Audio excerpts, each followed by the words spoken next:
Hello, hello, bonjour à tous, bienvenue dans cette première vidéo pour 2017, vidéo qui va commencer donc pour une pleine lune dans l'axe Capricorne-Cancer, enfin Cancer-Capricorne pour être exact, puisque c'est la lune qui est en Cancer pour pouvoir être en opposition au soleil qui est toujours en Capricorne. Cette opposition de pleine lune aura lieu à 3h24 heure de Paris, soit 2h24 heure GMT.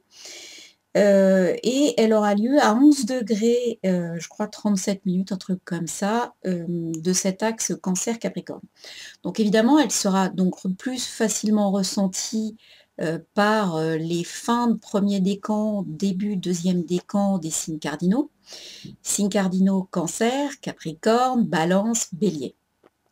Donc en dehors de ça, les scorpions, les poissons, les vierges, les gémeaux, bon,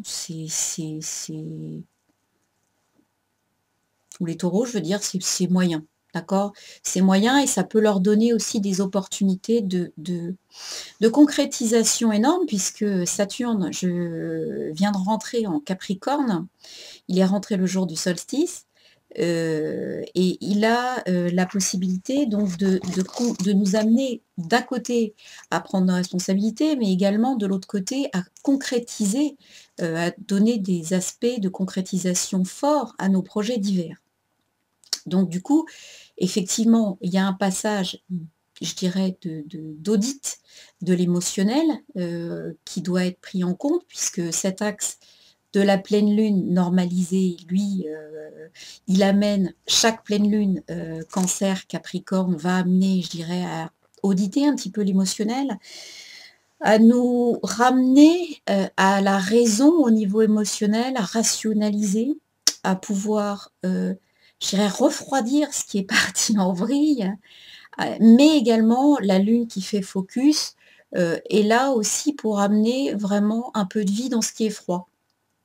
Donc, qu'est-ce qui est un repère chez vous? Alors, par exemple, dans le cycle de la famille, la lune est en cancer, donc elle va ramener des influences ou des ouvertures sur les secteurs du cancer. Cancer, c'est les enfants, c'est les liens de famille, c'est la mère, c'est le passé, c'est les origines, euh, c'est l'histoire, effectivement, la nourriture, énormément. Donc, avec ce Saturne opposé, on peut se poser aussi des problèmes sur l'aliment, enfin des questions en tout cas, avant d'évoquer les problèmes, des questions sur l'alimentation et l'assimilation de l'alimentation. Saturne peut poser des problèmes de calcification ou de décalcification qui peuvent provenir de la nourriture, qui peuvent être amenés à être des intolérances au niveau de la nourriture. Saturne, avec son aspect privatif, il peut amener justement à soit ancrer des choses ou des traitements ou des choses comme ça très profondément, soit peut-être à concrétiser, parce que c'est pas le mot que je cherche, mais à mettre en lumière et en tout cas identifier des allergies alimentaires, des calcifications diverses. Attention à ceux qui ont des choses un petit peu dans ce goût-là, qui vont peut-être voir ressurgir des calcifications. D'autant que Vénus est également en Capricorne, donc on sait que Vénus et Saturne sont tous les deux très liés via le signe de la Balance, puisque je rappelle que Saturne est le deuxième maître de la Balance, et ils sont tous les deux reliés très profondément au rein, donc à l'évacuation. Et là, donc, les deux en Capricorne risquent de créer d'un seul coup des calcifications. Donc on peut avoir des gens qui provoquent surtout avec la Lune en face, donc il y a un côté un peu inflammatoire à tout ça, même si elle est bien en trigone avec la conjonction qu'on verra plus tard qui est Mars-Jupiter. Et donc il y a quand même un aspect qui peut calcifier et qui peut amener ou une décalcification, en tout cas une prise de position assez forte entre l'alimentation et l'assimilation de l'alimentation. Et là, on est dans une pleine lune comme ça, c'est vraiment le corollaire, les deux vont se renvoyer la balle, quoi. Et donc, on peut, pour certains évidemment, hein, pas pour tous, on peut se poser ces types de questions qui peuvent être à l'ordre du jour pour certains d'entre vous. Alors, avant de pouvoir rentrer plus en avant dans cette pleine lune et spécificité de cette première lune de 2018, je me demande si j'ai pas dit 2017 alors. En tout cas, je vous confirme, 2 janvier 2018. C'est parce que j'ai pas l'habitude encore. Bon. Je voudrais faire une ouverture sur 2018 en fait. Déjà vous souhaitez une superbe année 2018 avec plein de bonheur, de réussite, de santé. Justement, on en parlait de richesse et d'épanouissement personnel et avec vos proches. Je crois qu'on peut que se souhaiter le bonheur et la santé en individuel, mais aussi au collectif. Et le fait de bien identifier nos, nos, nos, nos, nos- nos points de rupture pour pouvoir mieux les dépasser. Je pense qu'on va avoir des occasions cette année et je trouve ça plutôt bien. Même si parfois ça sera peut-être pas évident comme tous les ans, hein. Je pense qu'on aura des possibilités d'avancer sérieusement. Donc c'est plutôt pas mal. Mais j'en reparlerai dans une vidéo de 2018. Pour l'instant, je voudrais faire en tout cas court sur 2018 et en numéro cette année 11. Alors, on va entendre beaucoup parler de l'année 2. L'année 2, donc le 2 c'est quoi? C'est la collaboration, l'association, la coopération. Quand ça vibre mal, c'est la dépendance, c'est le couple aussi. En tout cas, c'est l'autre. Celui qui est en face de nous et qui parfois est un frein, parfois un facilitateur. Bon. Le 2, c'est, pour moi en tout cas, c'est surtout la dualité. Donc on cherche à sortir de la dualité justement, donc pour moi regarder l'année 2018 en 2, il y a un truc qui me gêne. Bon, je dis pas que c'est faux, hein, je dis simplement que ça me gêne.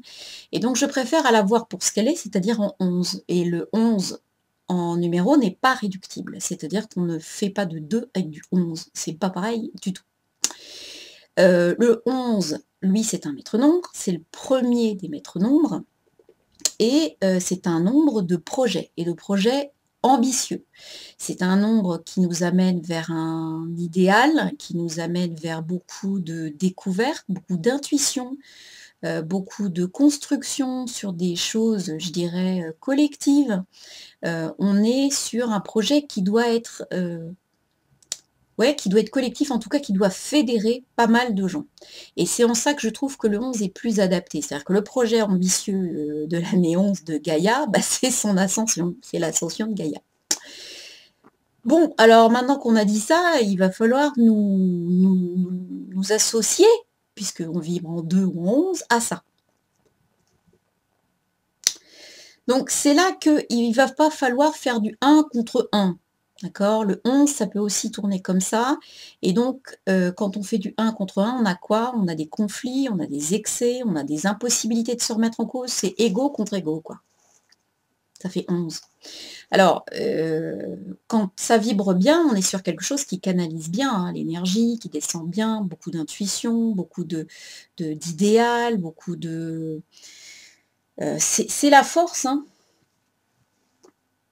C'est la force hein, donc, qui nous... Mais attention, c'est la maîtrise de notre côté bestial. Vous voyez que la fille, là, elle est normalement avec sa massue qu'on voit, elle est en bas, mais bon, bref.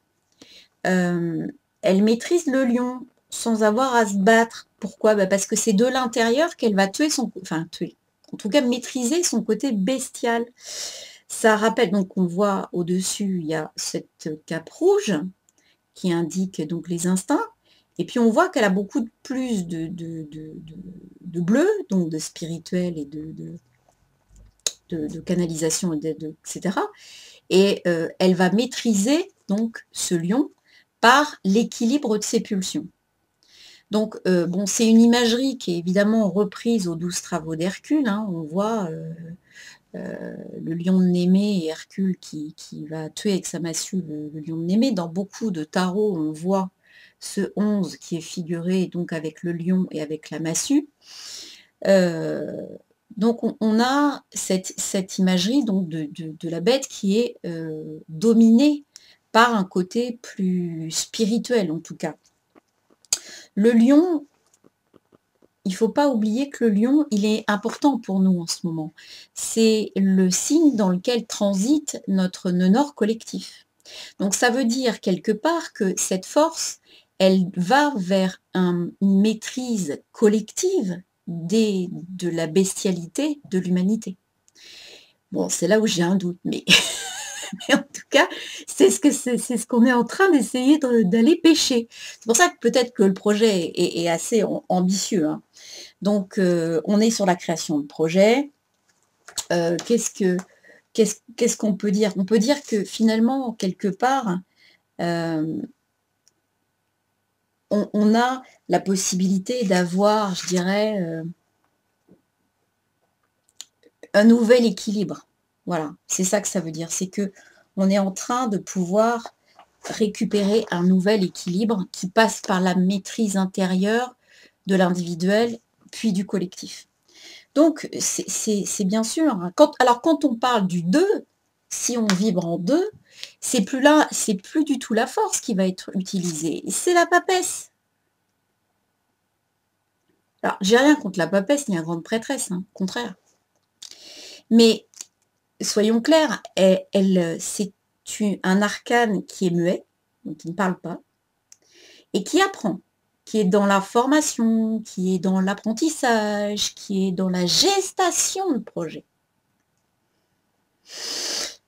Et surtout pas dans le collectif. C'est chacun pour soi et Dieu pour tous. D'accord? C'est vraiment, il y a ce voile qui est au-dessus de sa tête, qui isole... On ne voit pas bien. Qui isole les colonnes du temple. Et on voit qu'elle est complètement recouverte de sa maîtrise, donc elle maîtrise complètement ses instincts, sa robe est rouge, mais au-dessus, sa cape est complètement bleue, donc elle enferme complètement tous ses instincts par l'apprentissage. Justement, elle a sa tiare, donc elle est couronnée par ses apprentissages, mais globalement, on ne bouge pas avec un truc comme ça, hein. On ne bouge pas. Alors que la force n'est pas non plus un arcane forcément de mouvement, mais c'est plus un arcane d'action, c'est-à-dire qu'il y a une histoire de maîtrise et une histoire d'évolution et de victoire derrière. Au niveau lettre hébraïque, c'est intéressant aussi de voir ce que ça donne, parce que le 11, c'est Kaf. Kaf, c'est la paume de la main stylisée, en fait. Et c'est... Bon, alors, Marie-Elia, donc son jeu que j'adore. Donc là, c'est le corps de résurrection. Et en fait, on voit que comme c'est la main, on est dans l'énergie yin. C'est-à-dire que là, on est dans une énergie où on reçoit. Donc déjà, on serait plus proche de la papesse, effectivement. On reçoit, mais encore, la force, elle reçoit cet équilibre une fois qu'il a été travaillé de l'intérieur. Donc là, on reçoit cette énergie, cette lumière plus exactement. Vous voyez, au milieu, c'est de la lumière. Donc on reçoit cette lumière et on la retransmet, d'accord? Hop, on reçoit la lumière et on la retransmet, d'accord? Donc en fait, il y a une action de fusion de coupelle, en fait. Une action de coupelle et de fusion de ce qu'on reçoit. Et que ce soit bon et que ce soit pas bon. Là, par exemple, la force, il y a on doit fusionner à nous notre côté bestial, d'accord? Dans notre côté moche. Tout ça, côté moche. Il ne s'agit pas de le faire disparaître. Il s'agit là, justement avec le 11, de l'accepter et de le fusionner pour faire un. Parce qu'on n'est pas dans le New Age et on ne dit pas tout est à moi, on n'est que lumière. Ça, je veux pas le voir, hein, parce que c'est pas vrai. On a tous des côtés moches. Sauf que là, ce qu'on nous dit, c'est bon, et ben vos côtés moches, pour faire un, va falloir maintenant les identifier et les reconnaître. Donc, vous reconnaissez vos côtés moches et vous fusionnez avec. Donc ça donne d'un côté le 11 avec la maîtrise, simplement on le maîtrise. On sait que le côté moche, il ne va pas s'emballer. Voilà, c'est ça que ça veut dire. Et donc, c'est ce côté, voilà, je recueille la lumière et je suis capable aussi de la redonner, d'accord? Et donc de faire fusionner la lumière et le reste que j'ai reçu et de le transformer. Donc en fait, on nous demande avec le CAF de triompher de la colère, de la frustration, et puis de la révolte. D'accord? Recueillir des choses qu'on ne supporte pas, mais qu'on ne peut pas faire fusionner. Donc il faut arriver à fusionner tout ça. Donc, c'est vraiment l'union de ce qui est reçu. En gematria, le CAF, c'est numéro 20. Donc en fait, il est souvent un peu comme ce que je vous disais pour le 2, il est assez moche parce que s'il est associé justement, le 2, quand il vibre mal, est associé à des conflits. Des conflits, des révoltes, des luttes, des oppositions. Alors je ne dis pas qu'il n'y en aura pas, parce que justement, un 11 qui vibre super mal, il donne du conflit, de 2, en fait. Donc, le féminin, mais un truc qui est rigolo, c'est que le féminin de CAF, c'est Kippa. Donc c'est bien ça, en fait. On retourne bien la lumière. Alors, la Kippa, c'est la couronne, d'accord, qui est renversée et qui protège l'homme du voile, donc de l'ignorance. En fait, la Kippa, elle a reçu la lumière, et donc en retournant et en protégeant, elle continue à pouvoir donner la guidance, en fait. Ni plus ni moins. Donc l'éclairage est là, la guidance est là, etc., etc. Donc elle protège. C'est une protection contre le voile de notre incarnation. Donc le contenant, en fait, c'est de la lumière apaisante, d'accord, mais qui nous permet de nous guider. Donc il y a cette fameuse lumière au milieu qui est toujours là et qui nous permet de nous guider. Alors, ce qui est marrant, c'est que c'est intéressant parce que quand le CAF, avec le Zohar, le livre de la splendeur, que vous savez que j'adore maintenant, donc les petites histoires du Zohar, j'adore ça. Le CAF au niveau du Zohar est super intéressant. Pourquoi? Parce que quand il s'est présenté devant le Saint béni soit-il, il a dit, ben moi je peux présider à la création du monde parce que je commence le mot kabod, gloire, mais pas la gloire chanteur, la gloire divine, les Christ en gloire et les gens en gloire, etc., etc. Et donc, en fait, au même moment où il disait ça, comme il est parti, il y a 200 000 mondes, plus le trône du Saint béni soit-il, qui se sont mis à être ébranlés et qui se sont mis à se casser la figure. Donc il lui a dit, mais non, retourne d'où tu viens, retourne absolument d'où tu es, parce que je ne peux pas m'occuper de toi. Pourquoi? Parce que tu es aussi l'initiale du mot Kala, qui a certainement engendré chez nous calamité, et qui signifie extermination. Et je ne peux pas t'associer à la création du monde avec ce mot-là. Donc, on garde bien dans l'idée que le CAF est un réservoir d'énergie, que c'est un réservoir de lumière, c'est une guidance qui va nous permettre d'avancer et d'évoluer, et de recréer notre partie divine. Donc ça, c'était super intéressant de marquer le coup avec ça. Alors maintenant, je reviens à notre pleine lune dans l'axe Cancer-Capricorne sans transition. Clac. Qu'est-ce que j'ai fait du thème? Il est là. Donc en fait, pour dire quoi? C'est-à-dire que les spécificités de cette pleine lune, elles sont assez intéressantes. Pourquoi? Parce que hormis l'axe, évidemment, Cancer-Capricorne, on a également, qui est conjoint au Soleil, on a Vénus. Et Vénus va amener une réflexion sur la douceur, sur la façon dont on se voit, sur notre image, sur tout ce qui est corporalité, sur tout ce qui est intérêt, je dirais, à bien se traiter, à se voir correctement et à prendre des repères sains dans ce cadre-là. Vénus en Capricorne, c'est pas quelqu'un qui rigole forcément, c'est quelque chose qui est fait pour pouvoir mettre des choses positives dans la matière et les concrétiser. Alors, opposée à la Lune, elle va certainement créer quelques dissonances entre le paraître, l'ego de ce que vous montrez et de ce qui ressort vraiment. D'accord? On est sur un axe où finalement la Lune, elle va peut-être renvoyer aussi des émotions qu'on va avoir du mal à interpréter et du mal à gérer. Alors, elle est quand même bien reliée, cette Lune, en trigone. Elle a 2 trigones. Elle a d'un côté Neptune, donc elle est full power au niveau de l'intuition. Neptune va lui amener une intuition phénoménale et va en plus bien éclairer le soleil par un sextile, le soleil-Vénus.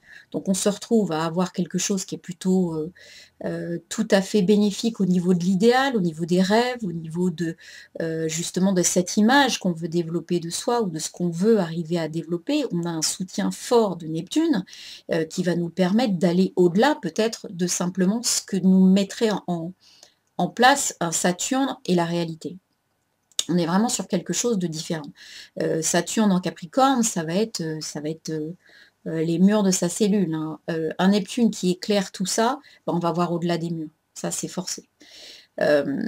Cette lune, elle est également en trigone avec une conjonction qu'on va avoir, qui est Mars-Jupiter. Alors, cette conjonction en Scorpion, elle est super dynamique. Pourquoi? Ben, parce qu'elle permet un discernement incroyable. Elle va nous permettre justement de décanter les choses dans les émotions, les schémas, de pouvoir les traduire, de pouvoir...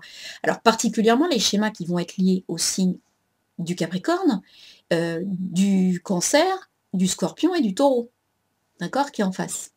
Donc ça veut dire quoi? Ben, ça veut dire que les schémas liés à la famille, globalement, hein, schémas liés à la famille, à l'argent, quelque peu, il y a aussi un petit peu, là-dedans, on va retrouver un peu la politique avec, ou la vieillesse, ou les maisons de retraite, ou des choses comme ça, puisque c'est lié au Capricorne. Et le Taureau qui est en face, si vous avez des amas en Taureau, mais en tout cas, on va le retrouver via Vénus, qui est maîtresse du Taureau. Donc, on va retrouver ces dispositions-là qui vont nous permettre d'auditer, c'est-à-dire d'avoir des ressentis, de pouvoir analyser et discerner ce qui est bon dans ces domaines pour nous de ce qui l'est pas. Clairement, c'est-à-dire que, et on risque de l'exprimer. On va avoir envie de dire des choses, on va être avec cette conjonction punchy Mars-Jupiter, on va avoir envie de le dire. On va avoir envie d'exprimer des choses même si elles ne sont pas super agréables. C'est-à-dire qu'elles vont être justes pour nous, elles vont être correctes pour nous, elles vont déceler des choses qui nous gênent, et donc on va se dire, mais en fait, on en a besoin, quoi. On en a besoin d'exprimer ces émotions-là, on a besoin de sortir ces choses-là. Alors, ce sextile Mars-Vénus aussi va pouvoir équilibrer masculin et féminin, va pouvoir permettre des rencontres aussi pérennes. On a quand même un Saturne qui vient de rentrer en Capricorne, une Vénus qui est en Capricorne conjoint Soleil avec Mars-Jupiter. On peut avoir très bien des rencontres pérennes sous cette dominance-là, ou des gens qui veulent se mettre ensemble, etc. Donc des choses vont avancer, d'accord, dans ce goût-là. Les choses vont se concrétiser pour tout ce qui est, je dirais, des relations franches, parce que Jupiter-Mars en Scorpion, ça peut être que franc, hein. Jupiter-Mars Scorpion, donc qui vont aller alimenter Vénus-Soleil. En Capricorne, on n'a que les choses franches qui vont durer longtemps. Là-dessus vont évidemment se greffer la Lune, qui va nous amener la part familiale et émotionnelle. Et donc les choses peuvent très bien se reconfigurer et peuvent retrouver un nouvel équilibre. Donc il y a vraiment là-dedans, il y a un schéma qui est vachement dynamique, qui est porteur, qui va de l'avant, mais qui va de l'avant, je dirais, sans se voiler la face. On est vraiment sur quelque chose qui ne va pas se voiler la face, qui ne va pas aller dans tous les sens, qui ne va pas se marcher sur les pieds, qui va vraiment ouvrir la voie vers quelque chose qui va donner lieu à des constructions. Alors c'est important, parce que Saturne vient de rentrer en Capricorne, qu'on sait qu'on rentre dans un cycle globalement de 2 ans avant d'avoir Saturne, Jupiter, Pluton, qui vont être presque conjoints les trois de début 2020, et qui vont, donc avec le soutien de Uranus qui sera en Taureau, nous amener beaucoup de changements et aussi beaucoup d'ancrage et à des nouveaux modes de vie. Donc on va passer pendant 2 ans régulièrement dans la machine à laver. Donc c'est quand même pas mal qu'on nous dise, allez, là on y va, on vous propose des choses qui vont être topissimes pour vous. C'est quand même pas mal. Donc, moi, je serais tentée de dire, voilà. Alors, même si la récolte n'est pas toujours aisée, parce qu'on voit que ce Jupiter, Mars, il est quand même carré au nœud nord collectif, qui est toujours conjoint Cérès, donc la planète de la récolte. Donc, on voit que ce carré, cette dissonance, elle indique que pour l'instant, on n'est pas forcément à une franche récolte de ce qu'on bossait, mais qu'on sait que ça arrive. On sait que c'est là, on sait qu'on va déjà donner des énergies de construction, on va les montrer, en tout cas, on va les proposer. Vous n'allez peut-être pas pouvoir les utiliser pleinement tout de suite, en tout cas pour ceux qui vont les voir et qui vont pouvoir intégrer ces schémas-là. Mais en tout cas, sachez qu'une fois que les 3-4 trucs seront paramétrés correctement, on va y arriver. D'accord? Donc, il y a quelque chose qui est tout à fait moteur, qui est tout à fait nouveau, qui nous emmène sur des constructions nouvelles. Alors ça va être aussi, évidemment, je dirais, poussé également quand on aura en mai prochain l'entrée d'Uranus en Taureau, qui soutiendra Saturne en Capricorne, où on aura vraiment la possibilité d'avoir quelque chose qui est vraiment de la concrétisation brute. Et donc, on verra bah, évidemment, Uranus en Taureau qui va nous amener la nouvelle technologie dans l'agriculture, qui va nous amener la technologie dans l'humain et le corps. Donc, attention au transhumanisme que j'aime pas beaucoup. Mais on a ce Saturne qui va normalement pouvoir aussi amener une énergie de moralité et de limitation au de Uranus. Donc, on devrait, là, pendant tout 2018, Uranus, il va aller un peu en taureau, puis il va revenir, puis il va retourner, puis il va revenir. Donc, on va avoir des tests cette année de Uranus en taureau qui va essayer de nous montrer quelle énergie il veut nous amener. Et il va revenir en bélier pour que la liberté de la création de projets individuels puisse être soutenue. C'est-à-dire que cette année, on va avoir des gens qui vont avoir des idées lumineuses, mais qui ne seront peut-être pas utilisées tout de suite. Mais il y aura des individualités qui vont créer des choses pour le collectif et ça sera des choses qui seront utilisées plus tard via le biais de Saturne, mais qui seront pérennes. Donc c'est pour ça, chaque fois que... Alors ça sera évidemment des choses qui seront en lien avec l'environnement. Hein. On ne se le cache pas, hein. Ça sera vraiment des choses qui seront tournées vers l'essentiel. Saturne et le Capricorne étant plutôt les os, le squelette, l'essentiel, le superflu n'a pas la place là-dedans. Donc, on est sur quelque chose qui est vraiment très... On a Pluton aussi qui est en Capricorne, donc on a vraiment le fait de transformer complètement les repères actuels pour les refonder. Et là, on est sur une ouverture de refondation. Cette année qui commence là, qui commence par l'ouverture d'un certain nombre de choses relationnelles, avec des détections de schémas, avec des détections de choses qui ne vont pas, pour pouvoir les remettre en route et les refonder correctement. Alors, qu'est-ce que j'ai pu oublier? Oui, on a aussi Uranus qui est toujours conjoint à Pallas, ce qui va continuer à nous amener des mouvements de défense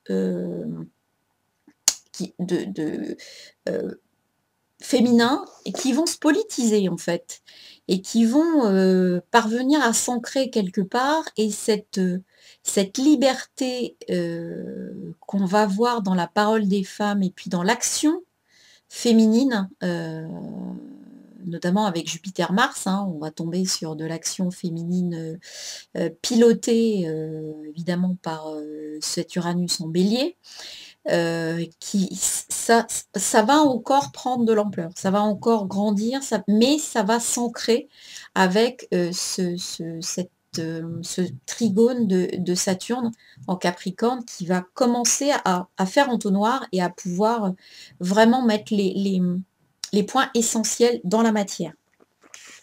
Donc ça, c'est important.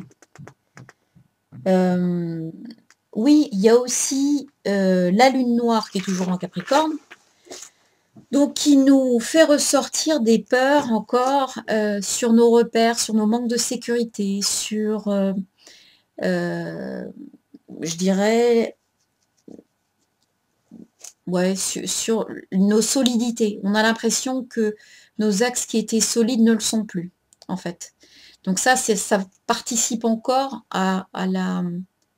au moteur de nous pousser à rechercher d'autres repères et en tout cas à les construire et les formater ailleurs.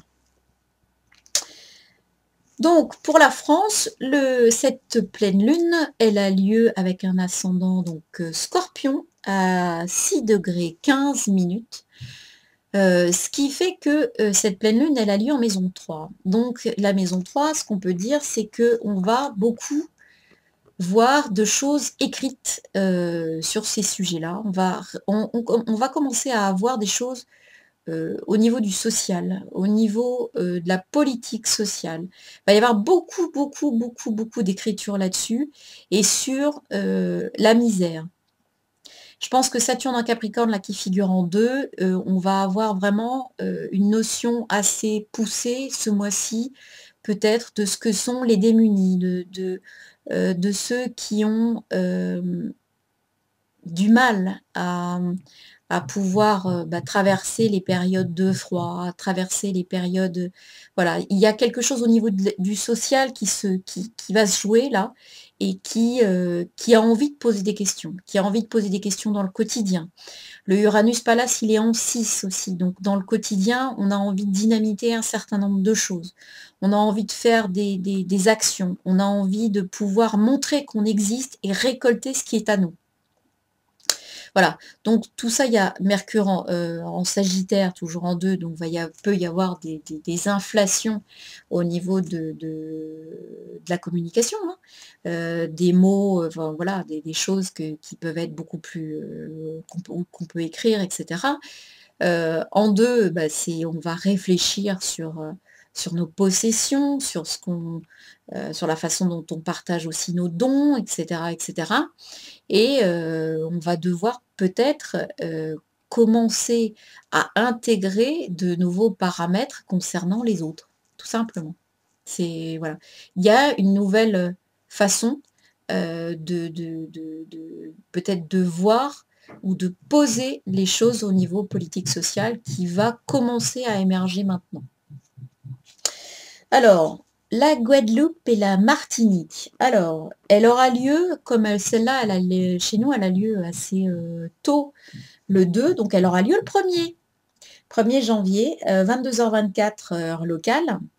Et l'ascendant sera 16 degrés 54 vierge. Ce qui veut dire que la lunaison aura lieu en maison 4, donc plutôt dans la sphère familiale.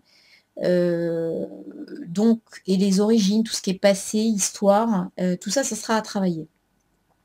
Donc, il y a plein de situations qui sont liées évidemment aux origines, plein de choses au niveau familial qui peuvent remonter, qui demanderont un traitement peut-être parfois assez rapide, hein, parce que Uranus là-dedans, il n'a pas l'air de vouloir attendre. Ça concerne également l'entourage proche, tout le monde risque d'avoir son lien avec ça. Et il va y avoir beaucoup de palabres, de discussions qui peuvent être assez fortes sur tout un tas de sujets familiaux et assez proches.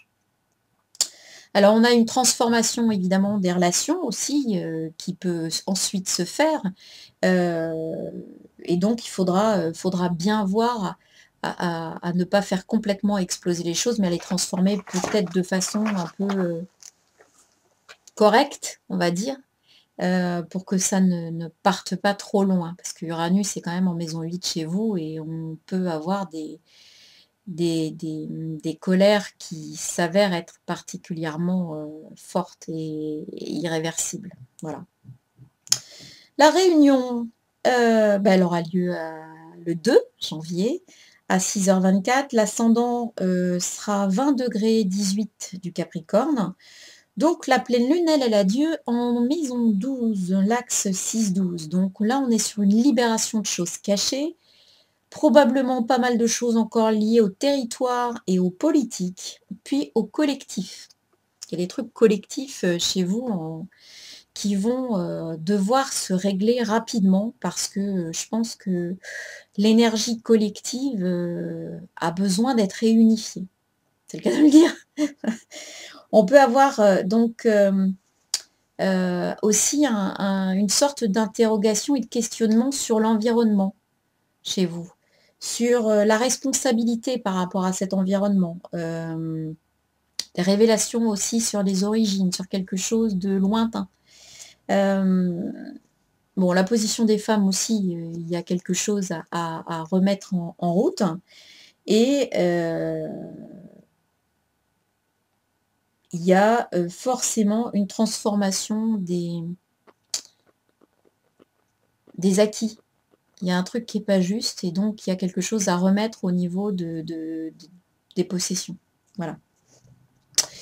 Montréal, où il fait, -25, donc waouh, bon courage parce que et c'est marrant parce que,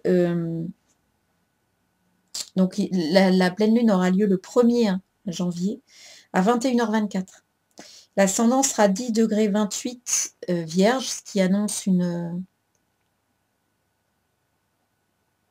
un focus sur le quotidien, sur, donc ce qui est compréhensible avec -25. Alors là, on va être sur des axes de réflexion et de transformation des écrits et de la communication. Ça va être, il y a quelque chose au niveau, de la politique ou quelque chose au niveau local des instances qui ne va pas se faire et donc du coup, on va devoir aller chercher, enfin, il y a un développement de la solidarité qui va se faire parce qu'il va y avoir des manquements. Et donc du coup, on va rechercher d'autres formes de solidarité dans l'entourage proche et on va se poser des questions finalement sur l'unité. D'accord? Mais ce froid polaire en fait, il est bizarre parce qu'il est focalisé par le nœud sud, donc il est vraiment, pour vous, c'est même presque un froid polaire karmique, donc c'est étonnant, c'est bizarre. Donc ça risque d'avoir vraiment un aspect difficile et vraiment, en agissant aussi sur le collectif, en agissant sur quelque chose de pas simple. Et puis je finirai mon tour du monde, par Tahiti, où ça aura lieu donc le 1er janvier à 16h24 avec un ascendant 12°15' Gémeaux. Donc l'axe sera encore, donc cancer Capricorne se trouvera, donc la pleine lune se trouvera dans l'axe 2-8. Donc on est dans la transformation des repères, transformation des acquis, transformation je dirais, de la spiritualité, de ce qu'on cherche, repositionnement du territoire. On est toujours là-dessus, hein. Chez vous, il y a un truc au niveau de ce qui vient, de la spiritualité qui vient de la terre. On est sur des choses qui doivent être entendues. C'est vraiment important. Beaucoup d'interrogations aussi au niveau du couple ou des associations. Les énergies qui remontent ou qui sont proposées vraiment demandent à une réflexion sur la vérité, hein, sur vraiment ce qui pousse à être là. Et puis, on est sur les problèmes de prise en charge de la santé au quotidien, donc avec des écrits qui devront commencer à sortir sur les problèmes que vous pouvez ressentir pour le soin. Voilà, au niveau astro, pour la première pleine lune de l'année 2018, j'ai fini. Maintenant la numéro. La numéro donc du 2 janvier. Alors le 2 janvier, alors je prends le 2 janvier parce que c'est globalement, c'est l'heure GMT qui est prise sur le 2 janvier, donc je le laisse sur le 2 janvier. Évidemment, après on peut avoir des circonvolutions ailleurs avec le 1er janvier, hein. Donc du coup ça baisse d'un truc, mais pour moi, on est plus sur quand même une vibration, malgré tout, si ça tombe différent, on est quand même sur la vibration que je vais vous donner. Donc, au niveau du chemin de vie, donc c'est ça, on a toujours deux façons de compter, le chemin de vie et le but de vie. Le chemin de vie, c'est en réduction, le but de vie, c'est tous les chiffres. Donc là, on nous demande quoi? On nous demande, voilà, de 2 plus 4 plus 11, puisqu'on a vu que 2018, c'était 11. Donc ce qui donne 14. 14, c'est la tempérance. La tempérance,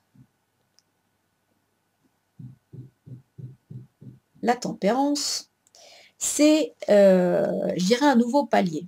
C'est un changement d'état. Il y a une histoire de patience aussi. On est en train de changer d'état. On est en train de renouveler le truc. On est en train de s'équilibrer. Toujours une histoire d'équilibrage. On verse le spirituel, le vase du spirituel, le bleu dans le rouge, dans les actions. Le spirituel doit nourrir nos actions pour qu'elles soient équilibrées et validées. Donc on est sur quelque chose qui change d'état. On se métamorphose, mais lentement, d'accord? On s'équilibre, un petit peu comme dans l'histoire de la force. Et derrière, le but de vie, lui, il va nous amener à 5. La vibration du pape. Donc on retombe sur finalement un peu CAF, sur le fait de unir les contraires. On nous demande quoi là? On nous demande, le pape nous demande d'unir les contraires, d'accord?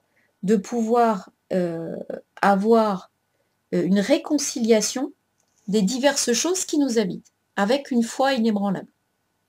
Donc ça, c'est ce que nous demande cette pleine lune, les énergies de cette pleine lune. Au niveau des lettres hébraïques, on a le 14 qui est équivalent à Nun. Nun. La gardienne du grand heure, donc je reprends toujours le jeu de Marie-Elia. Et donc Nun, c'est aussi la patience, c'est l'apprentissage. Ça correspond d'ailleurs, on l'a vu à Saturne. Hein.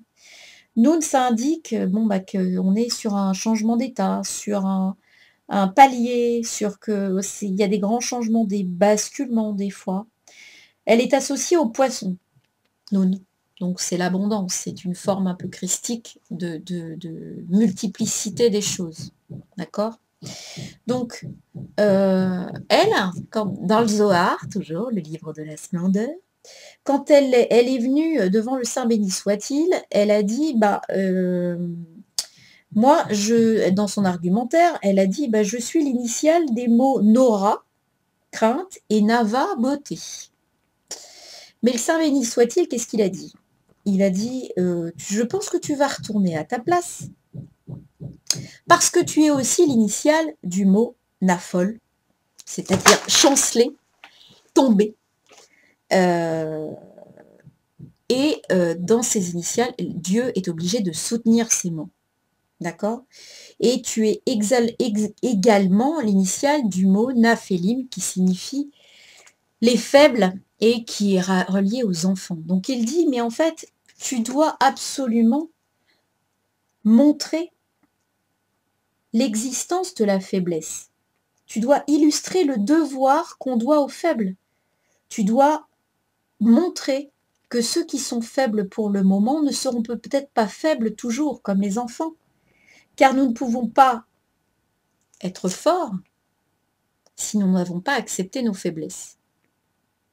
C'est exactement ce qu'on nous demande avec le pape, en fait. On doit concilier nos contradictions.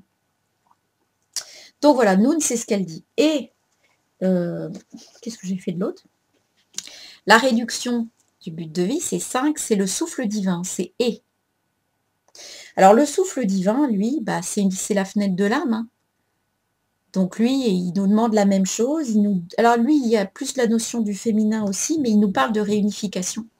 Il nous parle de faire un pour pouvoir passer au-delà de cette année 11, sinon qui va faire 1 contre 1 et qui va nous emmener au conflit. Donc là, on nous dit clairement, pour faire simple et pour terminer la vidéo, on nous dit clairement que pour pouvoir passer cette année, on va devoir unifier nos contraires. On va devoir, on n'est pas que de la lumière. On n'est pas que de l'ombre non plus. Donc, pour pouvoir passer au travers de la vague, il faut absolument commencer à comprendre qu'on est du yin et du yang et qu'il faut qu'on fusionne les deux en laissant les deux exister. L'un ne doit pas écraser l'autre. Et donc, à partir du moment où on accepte ces faiblesses, on les reconnaît d'abord, parce que déjà, il faut les reconnaître, et on les accepte, eh bien, on pourra passer au travers de ce 11 sans en subir les effets de conflit. C'est globalement ce que toutes ces cartes sont en train d'essayer de nous dire, y compris, c'est la carte, du ciel. Donc voilà, donc on est en train de pouvoir passer à autre chose, on est en train de pouvoir, je dirais, passer un palier, mais ça demande encore quelque chose, je dirais du paramétrage de notre part et en tout cas de la reconnaissance de notre unité personnelle avant de rejoindre une unité collective. Voilà, bah écoutez, je pense que c'est la fin de cette première vidéo de l'année 2018. Encore une fois, je vous souhaite plein de bonheur, plein de santé, plein de belles choses pour vous et vos proches. Profitez-en pour leur dire que vous les aimez très fort. Et puis, bah écoutez, on y va, hein, on va commencer à essayer de décrypter tout ça. Moi, je vous rappelle que, juste pour le fun, j'ai fait, avec Jocelyne qui illustre, un almanach justement sur toutes ces lunes et pleines lunes de 2018. C'est un truc qu'on a fait simplement pour, se souvenir de et écrire nos ressentis, écrire nos abondances et cetera, les chéquier à l'univers parce que c'était rigolo, c'était ludique pour nous. Donc voilà. Je vous embrasse fort et puis, bah, je vous dis, allez, on commence, on y va et on va y arriver. À bientôt. Ciao.